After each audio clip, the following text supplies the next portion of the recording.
ආයිබෝවන් යාළුවනේ. අපි අද යන්නේ ලස්සන පන්සලක් බලන්න. ඒ තමයි කුලියාපිටියේ උඩුබද්දාවේ නැවකඩ සෙල්ගිරි විහාරය. අපේ රටේ ඉස්සර හිටපු රජවරු දක්ෂ කලා ශිල්පීන් යොදාගෙන අරුම පුදුම නිර්මාණ හැදුවා. විශාල කළුගල් ගානට උපමට්ටම් කරලා ලස්සන බුදු පිළිම බවට පත් කළා. අන්න ඒ වගේ බුදු පිළිමයක් තියෙන ලස්සන පන්සලක් තමයි මේක. නාත්තණ්ඩිය කුලියාපිටිය පාරේ 17 වෙනි සතපුම් කණුව ළඟ ඉඳලා කිලෝමීටරයක් දුරින්, එහෙමත් නැත්නම් හලාවත මාදම්පේ කුලියාපිටිය පාරෙන් 49 කණුව ළඟ ඉඳලා කිලෝමීටරයක් දුරින් මේ පන්සල පිහිටලා තියෙනවා. ජනප්‍රවාදයේ රසවත් කතා පුවතක් තියෙනවා. 8 වෙනි වීර පරාක්‍රම බාහු රජතුමාට පුතුන් දෙන්නෙක් හිටියා.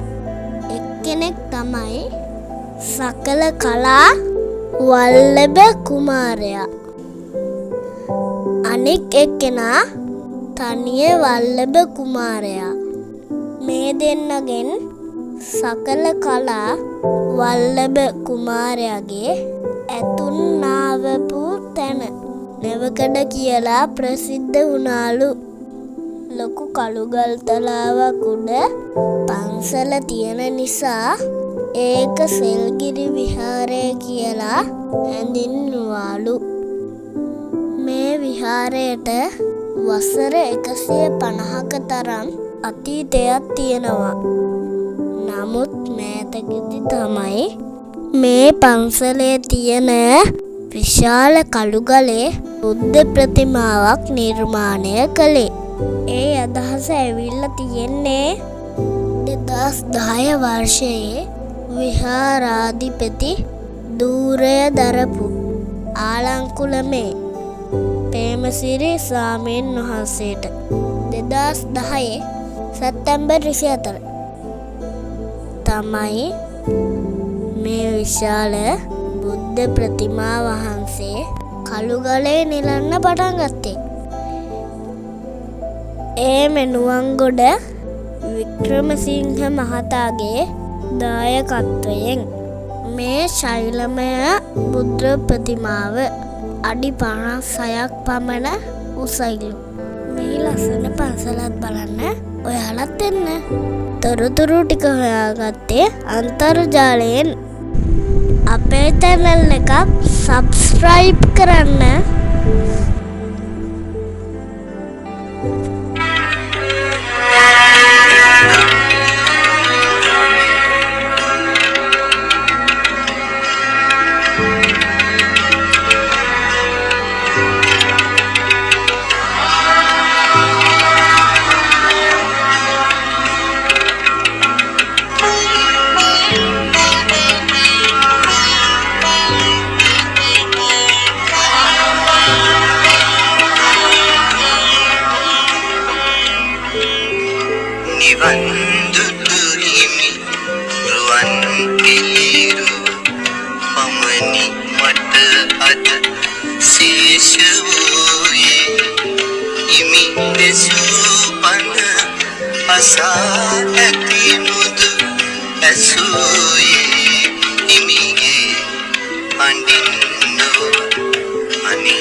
දුටු හිමි රුවන් පිළියෝ පමණි මට අද ශේෂ වූයේ හිමි දෙසූ බණ අසා ඇති මුදු ඇසූයේ හිමිගේ අඬින්